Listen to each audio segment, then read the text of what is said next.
خون ہو یا حسرتیں پامال ہوں، اب تو اس دل کو تیرے قابل بنانا ہے مجھے۔ اگر آدمی یہ طے کر لے کہ میں نے رمضان میں اپنے اللہ کو منانا ہی ہے اور اپنے اللہ کو پا لینا ہی ہے، اور پھر اپنی سی ہمت اور کوشش شروع کر دے، تو میرے عزیزو یہ ہو نہیں سکتا کہ اللہ سچی طلب کرنے والوں کو یہ دولت عطا نہ فرمائے۔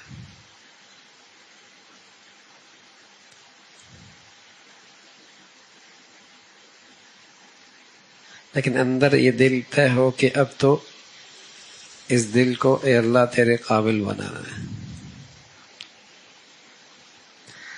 رمضان نا تربیت کا مہینہ ہے۔ آدمی یہ دیکھے کہ میری زندگی میں کہاں کہاں کمزوریاں ہیں، اور پھر ان کمزوریوں کو اس مہینے میں قابو پا لے۔ جتنا آدمی اپنی کمزوریوں سے باخبر ہے اور کون جانتا ہے؟ وہ جانتا ہے۔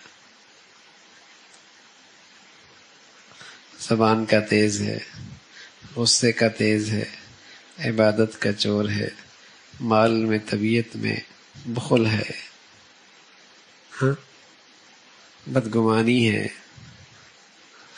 ہر آدمی جانتا ہے کہ کہاں کہاں کمزوریاں ہیں۔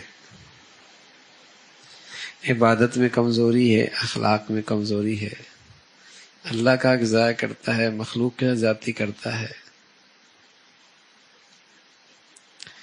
تو یہ ایک تربیت کا مہینہ ہے، تو آدمی ان کمزوریوں پہ قابو پا لے۔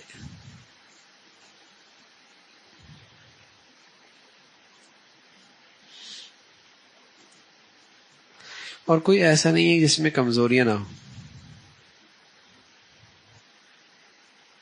ٹھیک ہے نا؟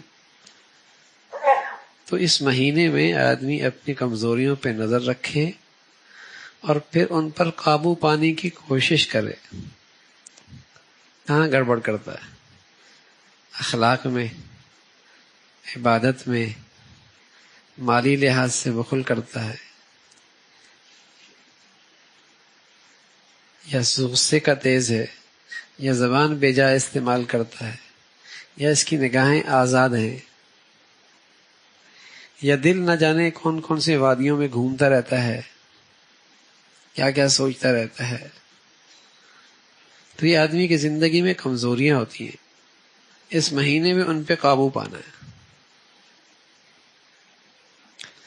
رمضان صرف افطاری کے لیے، سحری کے لیے، تراویحوں کے لیے، اس کے لیے نہیں آتا۔ یہ تو سال بھر میں جو کمزوریاں لگ گئی زندگی میں، ان کو پر کرنے کے لیے آتا ہے۔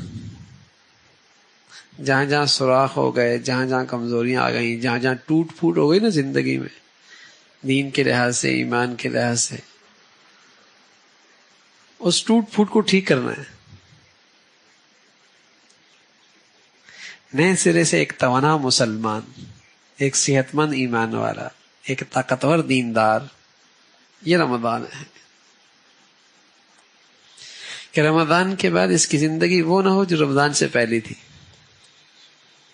جو کمزوریاں تھیں وہ الحمدللہ پوری ہو گئی۔ یہ رمضان اس لیے آتا ہے،